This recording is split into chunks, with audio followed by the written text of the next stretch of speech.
Remember next time to put a hole up there. It does help with the whole descent thing. Anyway, hello, I'm Richard Hammond. This is my blast lab.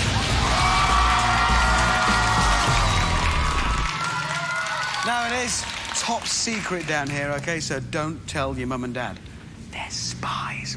Let's have a look at what's coming up.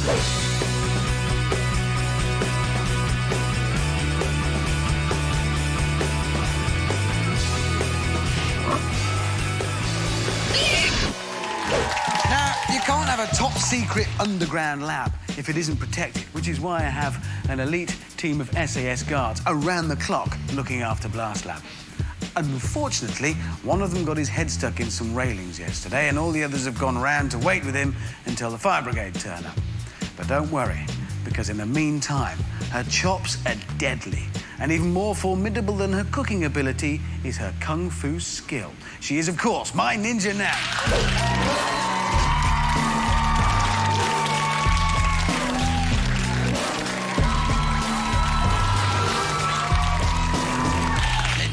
Thanks for standing in. I know, she looks fragile, but she is a trained ninja.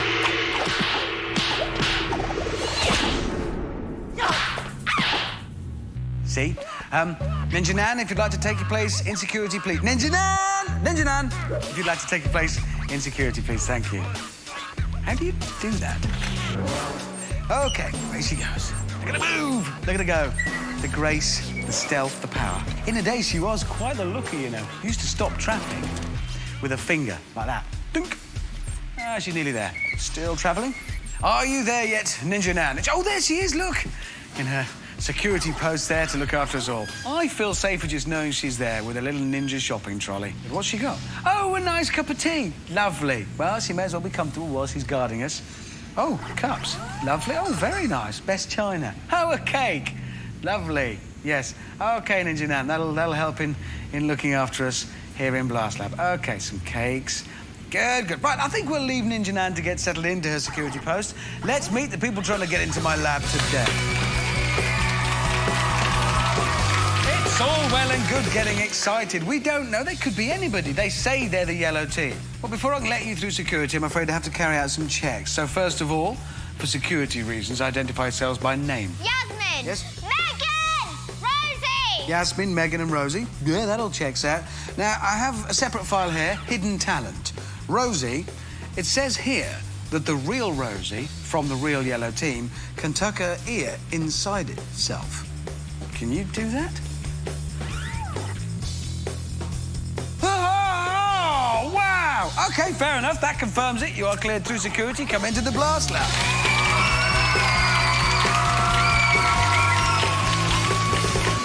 Sorry about the security checks, but you can't be too careful and let just anybody in, OK? Where are you all from? Kids! And we are the Big Brains! Good name, but useless. Your name is the yellow team, and that's that. But let's now meet the bunch of people who claim to be your opposition. OK, let's have a look. They say they're the red team, but... Well, you could be the red team. You could just be three boys trying to get into my Blast Lab. So we have to make sure. Identify yourselves by name, please. I'm Scott. I'm Jack. And I'm Morgan. Scott, Jack and Morgan. Yeah, that checks out. Morgan, I've got your name here. Under hidden talent, it says you can turn your foot to face the other way. Go on, then. Whoa! Yes, that is facing the wrong... Can you turn it back again? Yes, OK, fair enough. Fair enough. You are the red team. You're cleared through security. Come into the lab. That confirms it. You are the red team. Where have you all come from? Staffordshire. And we're the Rockers. Good name, but useless, because your name is the red team. OK, right, red and yellow team, if you'd like to go over there and get settled in, ready for round one. Away you go, because that's what we're doing next. And it's time to meet a good friend of mine. He's got a top speed of 75 mph. That's maths problems per hour. It is, of course, Oliver.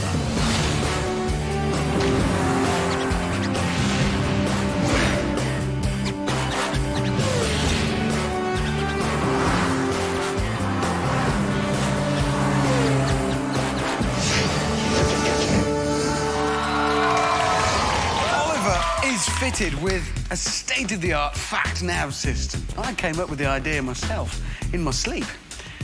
Really in my sleep. I don't think I'd woken up properly at the time, so it doesn't work very well. So a lot of the facts aren't correct. So I need our two teams to tell me which are true and which are false.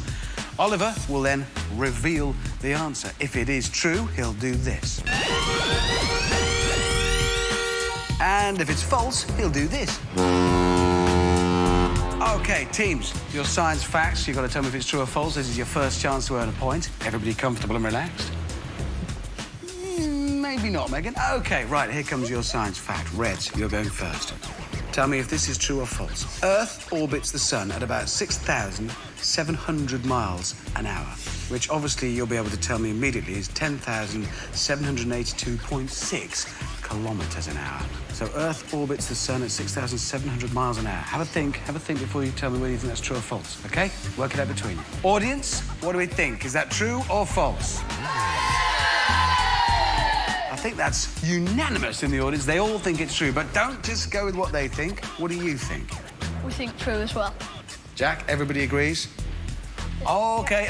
Well, the Reds say it's true. Oliver, is it true or false? It's false. Sorry, that means no points for you. Actually, it's at 67,000 miles an hour, which is 4,200... I can't be bothered to work it out, but it's very, very, very fast indeed. The Earth also spins at the same time at 1,000 miles an hour, 1,600 kilometres an hour. You see? Right, the yellows. Here is your science fact. Tell me if this is true or false. A single dairy cow belches and passes wind amounting to 114 kilos of methane a year. Is that true or false? Taking that very seriously, which is a good sign. Audience, is that true or false? What do we think? I think it's true. What are you going for? True. True? You all agreed? Yeah. Oliver, is it true or false? It's true. That's a point for the yellows straight away. Well done. Actually, it's the equivalent from a single cow to 2,600 kilos of carbon dioxide. It's equivalent to almost 50% of an average 4x4's emissions in a year. A cow. Right, this actually is a question this time, teams. I don't want a true or false answer. I want you to give me an actual answer and write it down on the board in front of you. And I'll give the point to the team that gets nearest to the actual answer, OK? Here is the question. How many colours is the Eiffel Tower painted? Audience, do we have any theories on how many colours the Eiffel Tower is painted? Any ideas? I can come and talk to you with this incredible invention of mine. Look, it's a traffic cone, but then the microphone is hidden, so you can hardly see. It's a microcone. Brilliant. Any theories over here, audience? What do we reckon? Yes? 2 or 3? 2 or 3, though. So that's not very precise. We like precision here in Blast Lab. Yes, what do you think? 5. 5? 6. You think it's painted in 6 different colours? OK. Well, there's no points in this for the audience, but there are points in this for the teams. So those are the answers we need to see. Turn your boards around, please. Let's have a look at what you've got. We've got 2 for the Reds. We've got none for the Yellows. Does that mean it's invisible? Well, the actual answer, because they want to make it appear all one colour, but obviously with all the different backgrounds behind it and the different light effects on it, to make it look one colour, it is painted in 3 different colours, which means the Reds get the point. There you go. And so the scores at the end of the first round are 1-1.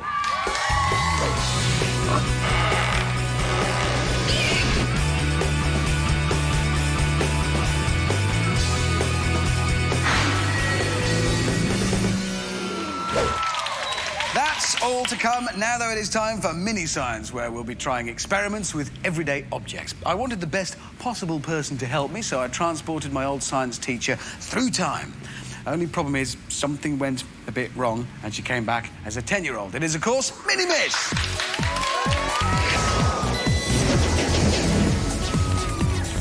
afternoon, Richard. Afternoon, Miss. Miss, I just wanted to say I'm really sorry about the whole time travel going wrong. Well, good boy for apologising, Richard. Thank you, Miss. Thank you. Look on the bright side. You can now ride on buses for free. Wrong, Richard. As a 65-year-old woman, I already had a bus pass. So stop trying to be a smarty pants. Doesn't suit you. Sorry, Miss, sorry. So what experiment are we doing today? Well, Richard, today we're looking at transfer of energy in a game called Magnetic Pinball.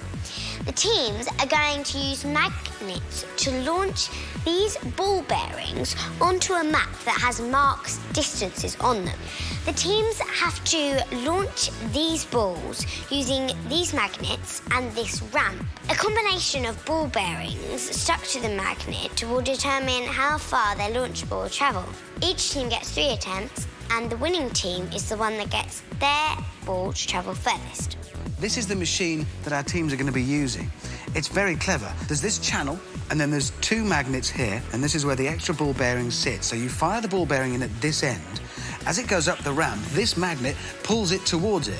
So that accelerates it and makes it go even faster. When it hits the magnet, the energy is transferred, and this is where the energy transfer comes in, miss, isn't it? Correct, Richard. Yes, it's transferred through the other ball bearings. You'll hear it with a little click until this one is free. There's nothing for it to crash into, so it moves further up the ramp. There's another magnet there that accelerates it even more, so it's going even faster. It hits that magnet, and then all the energy ends up transferring through these ball bearings to the one on the end, which is free to fly. And it does. And I'll tell you, it's not just luck about the combinations of ball bearings. There are genuine scientific reasons why some numbers will work better than others. That's up to you to work out and experiment and get right and try and win. OK, it's a draw right now on the scores, so we have to decide which team goes first. Now, to do that, we're going to draw pens. So, reds, pick a pen. Yellows, pick a pen, any pen. Pick a pen, pick a pen, pick a pen. The options are running out. That's the short one. That means the yellow team get to decide. Do you want to go first or do you want to go second? Can we go first, please? OK. Now, there is quite a lot of planning involved in this and a lot of thinking. You've got to decide which combination of ball bearings you want to load in, ready to get your ball bearing to fire the furthest. So I'm going to leave you to do that, OK? Have a bit of a think. You've got some time to think. Reds, you'll be doing this as well, going second, remember, so you two have a think. There are some very good reasons why this will work with a best number of ball bearings. If there are too many of them in front of the magnets, then the energy will be wasted, and this is all to do with transfer of energy. When you fire the ball bearing in, you've loaded it up with some energy, but when it hits the magnet, that click, that takes energy. That's some of the energy being spent, and then every click from one ball bearing to the next, that's more energy being wasted. So when it gets to the end, there's less than there was at the beginning. So if you have too many, it's wasteful. But if you have too few, then the ball bearing at the top is going to be too close to the magnet. So when it leaves, it's still being pulled back by the magnet. Of course, it's up to them to work it out. Yellows, have you decided what you're going to go for? Yeah. What are you going to do? I'll do 5 and 2. 5 and 2. OK, load it up. So that's 2 in the top magnet, 5 in the bottom one. Right, are we ready to do this? Yeah. OK. In your own time, please, yellows, fire. Whoa! There we go, it's rolling to a stop. There we go, there we go. Well done. Lab rats, in you go. Mark the final point.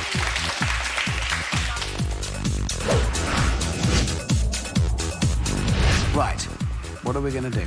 I think we're going to go with 4 and 5. 4 and 5. Now, you saw what happened with the yellows with 5 and 2. Why are you changing it? Because I don't know, really. That's all right. I mean, sometimes you just got to experiment and try different things. Better load it up. So, it's 4 and 5. Commence firing in your own time, Reds. We're away. Ooh, yes, just passed.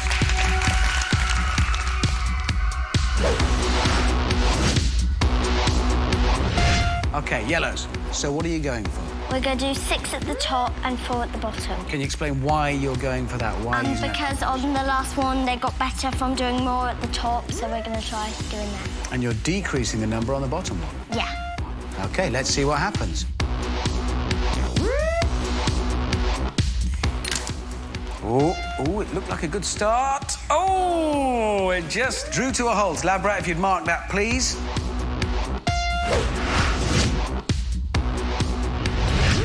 So your combination is 3 in each, yeah? Yeah.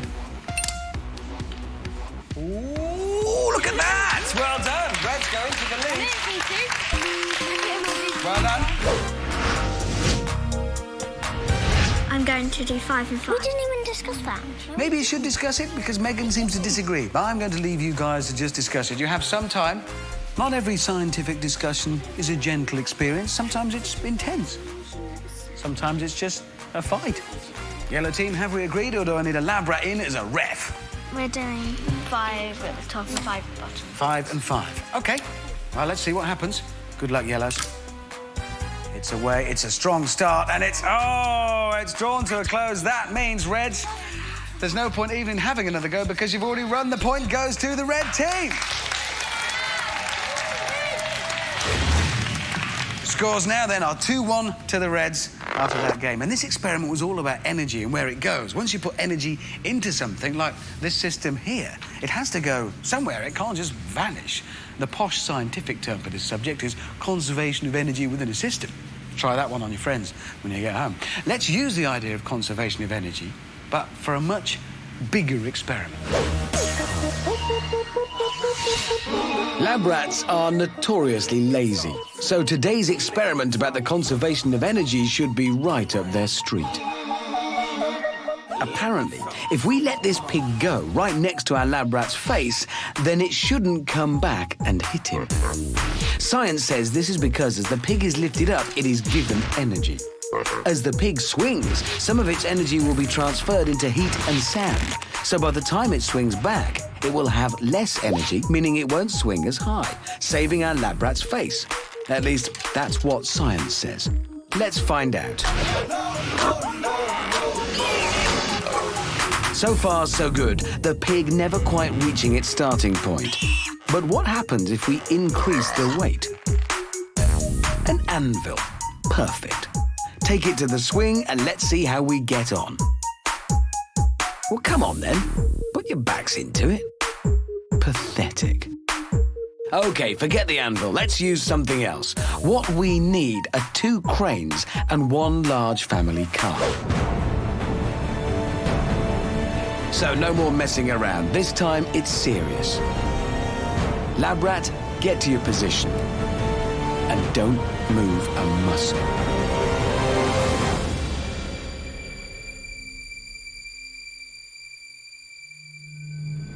Three, 2, 1, release. Hold it right there. I think there's another point available here. Score right now is 2-1 to the reds, which means you'll be starting first in the messy mess test. You get the head start. Yellows, this is a chance to equalise if you win the point, so you all start at the same time. I'm going to give the point to the team that can most accurately tell me what's going to happen. Have a think about it. What will happen? Remember, this is a lot heavier. Audience over here, do we reckon it'll hit the lab rat? Some do, some don't. Anybody does? Come to a conclusion? We don't think that it will hit the lab rat in the face. Sounds like there's a but coming, Megan. There's not. So basically, you don't think the lab rat's going to get hit? Reds? We don't think it is either. OK, neither team does, so even if you win the point, it doesn't change anything. Reds will still be in the lead. OK, let's find out. It's come to this. 1 large family car, 2 giant cranes, and 1 big girl's blouse. The car weighs in at more than 1,200 kilograms and is covered with toughened sheet metal. The lab rat comes in at 80 kilograms and is covered with loose, sagging skin. Who will come out on top? 3, 2, 1, release! Lucky we're not in a hurry.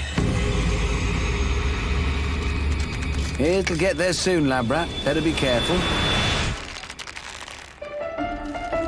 See? Nothing to worry about.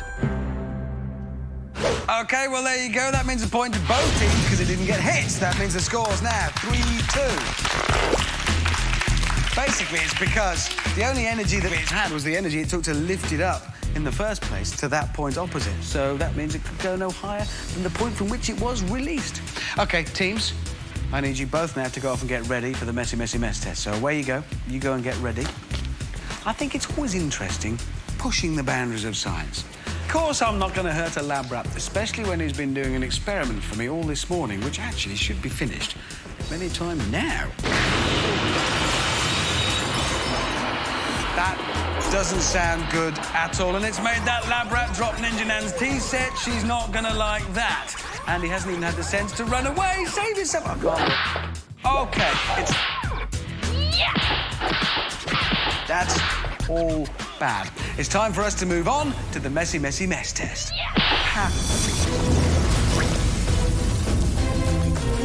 Which which today is the Bridge of Destiny. The Bridge of Destiny. Yeah. Your prizes, like a mineral dig, an MP3 player and a bionic helicopter, need to be transported across this tank, OK, teams? If they fall in and touch the toxic guns, well, they'll be useless, because they'll melt. Late last night, I was trying to work out how many monkeys on laptops it would take to write a My Little Fairy book, when one of the monkeys escaped and smashed up the two bridges over the tank. And I think most of the pieces fell into the goo that you're now standing in. So you'll have to see if you can find them in there in time to get your truck across. I think the monkey fell in too, so you're probably better try not to find that. It bites. Right, all you've got to do is forage about in that lethal toxic gunge, find all the pieces you need and assemble your Bridge of Destiny. The Bridge of Destiny. Before your precious prizes are lost forever in a yawning chasm below your Bridge of Destiny. The Bridge of Destiny. Take it to the bridge. As soon as you finish your bridge, pull the lever to release the car, and that'll pull your trailer full of prizes across. Red team, you're going to be starting first because you've got the most points right now. They've earned you a 5-second advantage. When you hear the first siren, Reds, you start. Yellows, you can only begin when you hear the second siren. This is a straight race to get your prize pods across the tanks, and that race starts now. The Reds race off to make the most of their 5-second head start. But confusion reigns. They just don't seem to know where to begin. There's the second siren. The yellows are off, and the Reds have completely blown their advantage.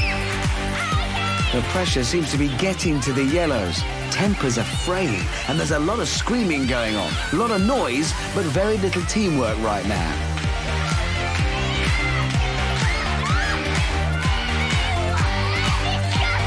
Both teams yet to put a single piece of the bridge together.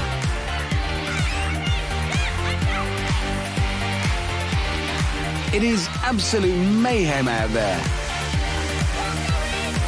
And a quick check on the status of the bridges reveals that both teams are neck and neck, with a total of no pieces in place. Do they even know the rules of the game here?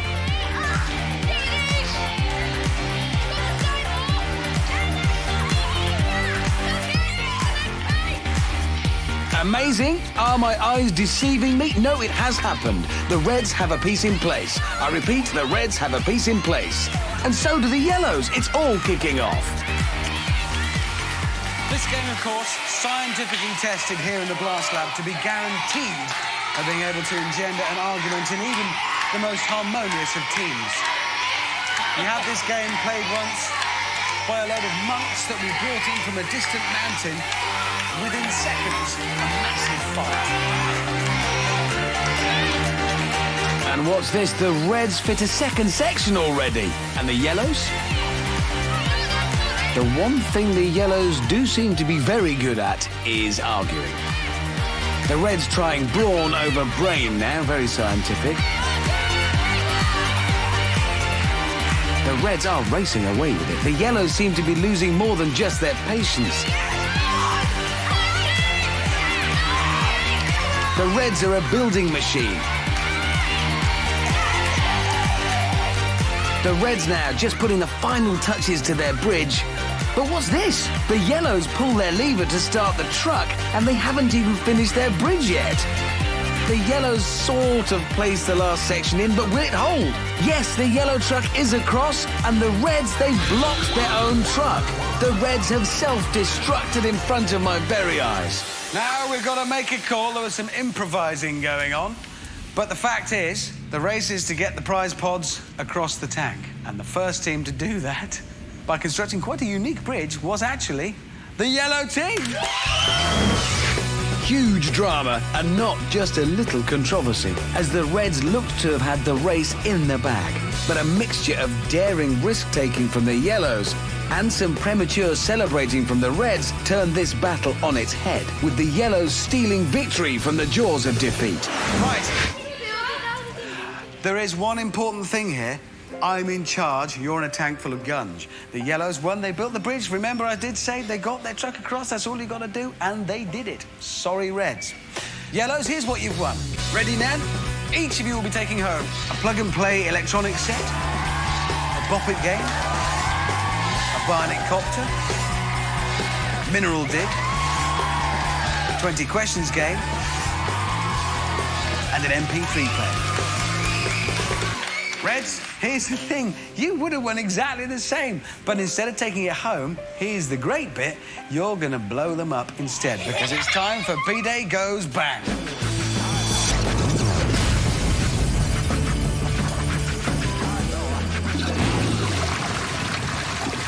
So here we all are. Yellows behind a huge mountain of prizes about to be taken home with them. Reds behind a huge plunger about to blow theirs up. And here's a reminder of how we got here.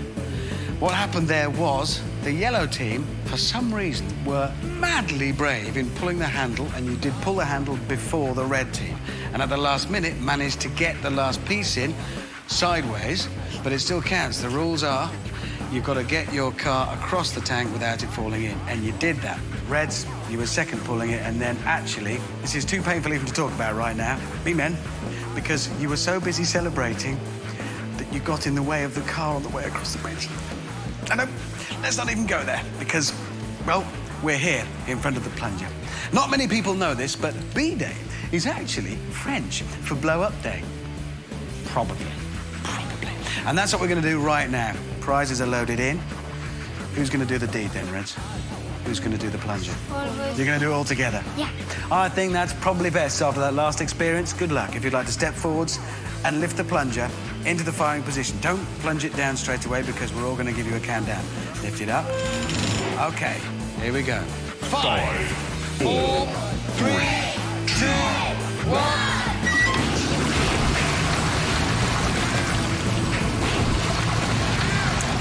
Well, our time is up for now. We've been busy learning all about conservation of energy, so I'm going to conserve my energy by putting my feet up and getting a lab rat to bring me my tea. See you next time.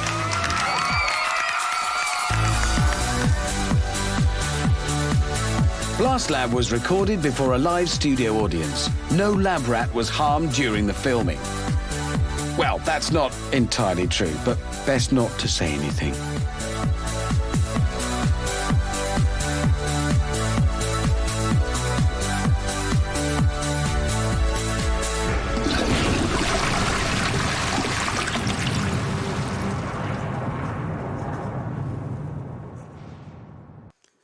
Hey everybody! Have you been playing the brilliant Leonardo game on the CBBC Games page? You can race through the streets of Florence on Leonardo's bike, soar through the skies on his glider, and dive beneath the city in his uber-cool submarine.